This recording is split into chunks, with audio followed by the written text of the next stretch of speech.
ഈ സ്കൂട്ടറിന്റെ CCTV ദൃശ്യങ്ങൾ വ്യക്തമാണല്ലോ. അപ്പൊ അതിൽ നിന്ന് നമ്പർ പ്ലേറ്റ് ഉൾപ്പെടെ കാണാൻ കഴിയുന്നുണ്ടോ? അപ്പൊ ആ രീതിയിൽ ഒരു അന്വേഷണവും ആകാമല്ലോ.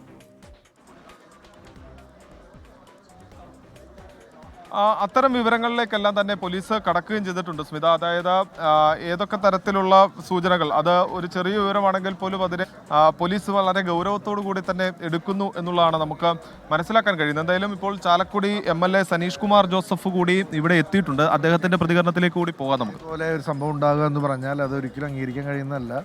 കാരണം കേരളത്തിലെ പോലീസ് സംവിധാനം കുറേ കൂടി കാര്യക്ഷമമായിട്ട് പ്രവർത്തിക്കേണ്ടിയിരിക്കുന്നു.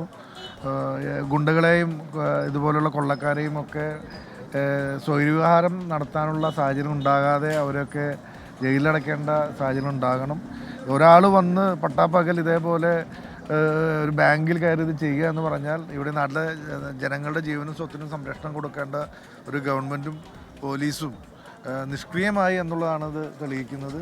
തീർച്ചയായും ഇത്തരം ആളുകളെ കണ്ടുപിടിക്കാനും മാന്യമായി നല്ല രീതിയിൽ അവരെ ശിക്ഷിക്കാനുമുള്ള നടപടികൾ ഉണ്ടാകണം. ഈ തൃശ്ശൂരിലെ ആദ്യത്തെ മാസങ്ങൾക്ക് മുമ്പ് ATM റോബറി നടന്നപ്പോഴും ഈ ചാലക്കുടിയോട് ചേർന്ന ഇരിങ്ങാലക്കുടയിൽ നിന്നായിരുന്നു മോഷണ പരമ്പരയുടെ തുടക്കം. ഈ ഒരു മേഖല, ചാലക്കുടി ഇരിങ്ങാലക്കുട പോലുള്ള മേഖലകൾ കേന്ദ്രീകരിച്ചിട്ട് മോഷണങ്ങൾ അടുത്ത കാലത്തായി വർദ്ധിക്കുന്നു. നേരത്തെ കൊടകരയിൽ ഒരു വീട് കുത്തി തുറന്ന് ലക്ഷക്കണക്കിന് രൂപയുടെ സ്വർണ്ണാഭരണങ്ങളും തുറന്നിരുന്നു. ഇവിടെ ഇത്തരത്തിൽ ഈ കുറ്റാന്വേഷണത്തിൽ ഒരു വീഴ്ച സംഭവിച്ചിട്ടുണ്ട് ഈ മേഖല കേന്ദ്രീകരിച്ച്. അങ്ങനെ പറയാൻ സാധിക്കും. ഇതിൽ ഉള്ള ഒരു പ്രധാനപ്പെട്ട കാര്യം, ഇവിടെ ഒരു വർഷം മുമ്പാണ് പോലീസ് ജീപ്പിൻ്റെ മുകളിൽ കയറി പോലീസ് ജീപ്പ് തകർക്കുന്ന ഒരു സാഹചര്യം ഉണ്ടായത്.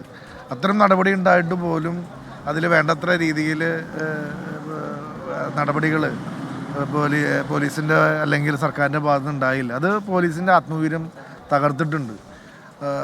അപ്പോൾ തീർച്ചയായിട്ടും പോലീസിനെ സനീഷ് കുമാർ ജോസഫാണ് ഇപ്പോൾ പ്രതികരിച്ചത്. ഈ സംഭവവുമായി ബന്ധപ്പെട്ടാണ് അദ്ദേഹത്തിന്റെ പ്രതികരണം. ഇപ്പോൾ പോലീസ് അന്വേഷണം നടത്തിക്കൊണ്ടിരിക്കുകയാണ്. എന്തായാലും ആ CCTV ദൃശ്യങ്ങൾ ഇപ്പോൾ 24 ഒരിക്കൽ കൂടി പ്രേക്ഷകരിലേക്ക് എത്തിക്കുന്നു. ഈ ജീവനക്കാർ ബാങ്കിൽ ഉണ്ടായിരുന്ന 2 ജീവനക്കാരെ പൂട്ടിയിട്ട ശേഷമാണ് ഈ കവർച്ച നടത്തിയത്. എന്തായാലും അക്രമിയെ കണ്ടെത്താനുള്ള ശ്രമം തുടരുകയാണ്.